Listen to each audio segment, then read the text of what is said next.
déjà, c'est important donc je disais, de s'immerger et d'enregistrer en contexte.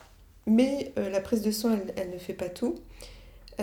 En anthropologie, en tout cas, on tient évidemment à avoir un échange, c'est la base méthodologique de l'anthropologie, c'est de discuter avec les gens.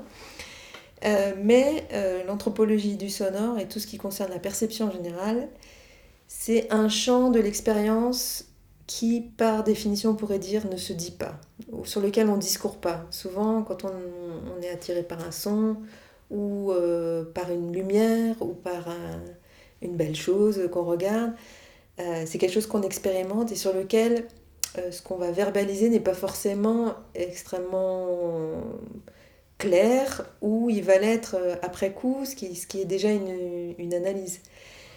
Donc, par exemple, dans les gares routières, moi, quand je parlais avec les gens, je disais alors, qu'est-ce que vous pensez de cet environnement sonore complètement saturé Souvent, les gens, ils n'ont pas grand-chose à dire, si ce n'est qu'ils expliquent qu'ils viennent tous les matins, et en fait, on n'obtient pas beaucoup de choses. Par contre, ce qu'on fait, c'est de l'analyse des interactions. Donc, c'est observer comment les gens ils se regardent, le mouvement des corps. Donc, le fait de filmer, c'est très important aussi. Et puis les harangueurs, ils ont des techniques vocales pour attirer l'attention des passagers. Et moi, je m'intéresse beaucoup à l'analyse acoustique de ces voix. Et là, on peut utiliser des outils voilà, plus proches de l'acoustique, comme les sonogrammes, qui nous permettent de voir comment euh, plusieurs voix vont rentrer en compétition dans la même bande de spectre.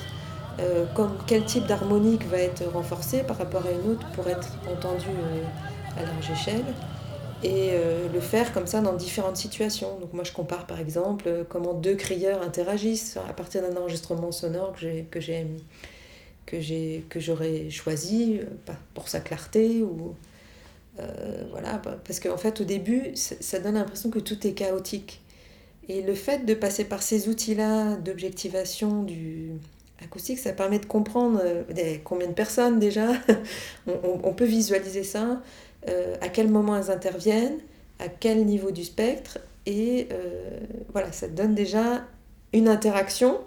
Bon, j'ai parlé des corps, mais l'interaction, elle est aussi sonore. Donc à partir du moment où on sait ce qu'on est en train de regarder, là on peut comparer.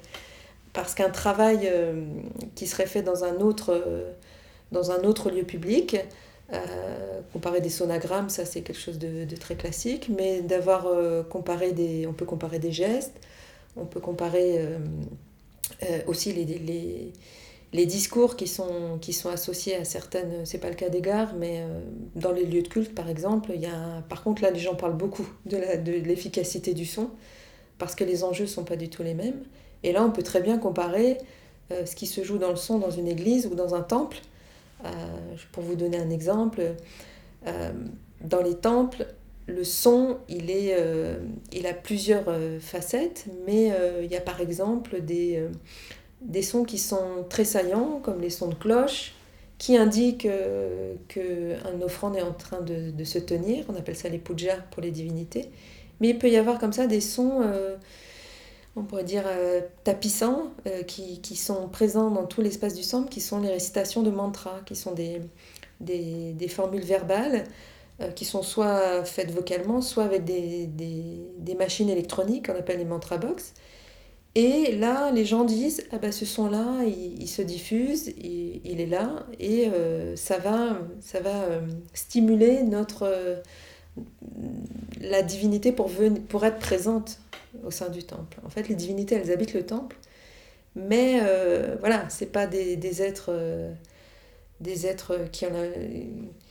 qui se comportent exactement comme les humains, même pas, vraiment pas, si ce n'est elles mangent, elles boivent, elles dorment, elles se réveillent, ça c'est très commun, mais voilà, il faut attirer leur attention, donc on leur offre des sons, on leur offre de l'encens à sentir, on leur offre voilà, plusieurs types de couleurs, et attirer l'attention de la divinité. Voilà, le son, il va pouvoir créer une sorte de fascination comme ça, à la fois pour les fidèles, mais aussi pour les divinités elles-mêmes. Donc là, on est loin de ce qui peut se passer dans une gare routière, mais on est quand même dans la sphère du son.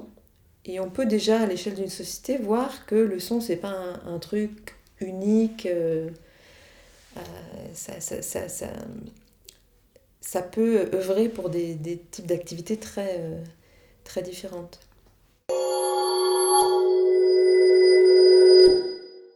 Une des premières bases de l'approche en anthropologie, c'est justement de prendre à distance les concepts.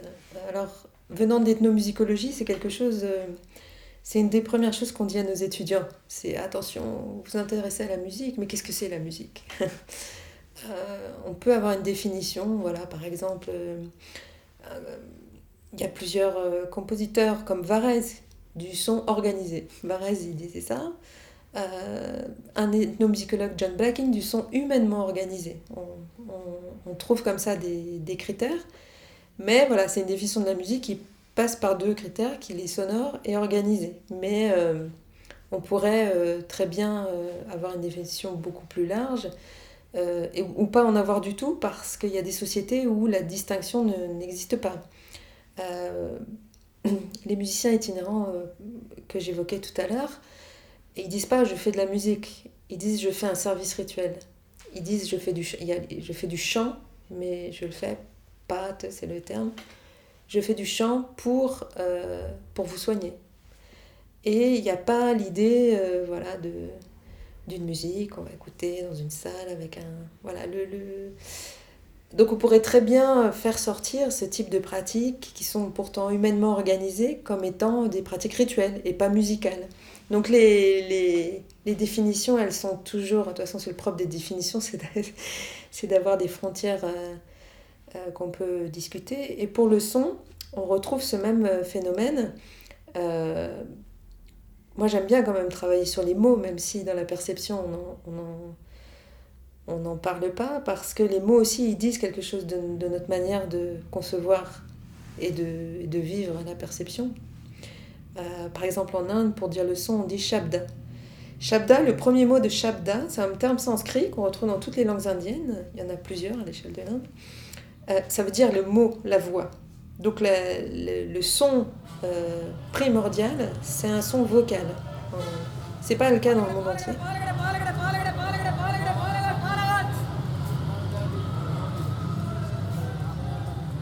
De la même manière que si on veut parler du silence, du calme, le calme, on a un terme en français, et dans les langues indiennes, l'équivalent c'est paisible, c'est peaceful, c'est shamdanam.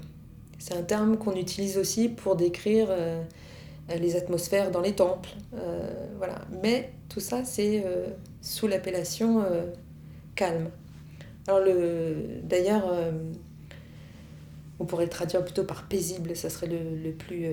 mais ça renvoie à une forme de vécu qui est un peu différente. Après, il y a des travaux en ethnolinguistique qui sont extrêmement intéressants là-dessus, notamment les travaux de Daniel Dubois ou de Matt Kohler, qui montrent, par exemple, il y a des langues où il n'y a pas de distinction entre le sujet et l'objet, où on ne dit pas je regarde ce verre, on parle directement du verre, pour prendre un exemple un peu basique, mais dans la construction des langues, ça dit quelque chose aussi de qui agit, en fait, quand un son est produit ou quand une chose existe.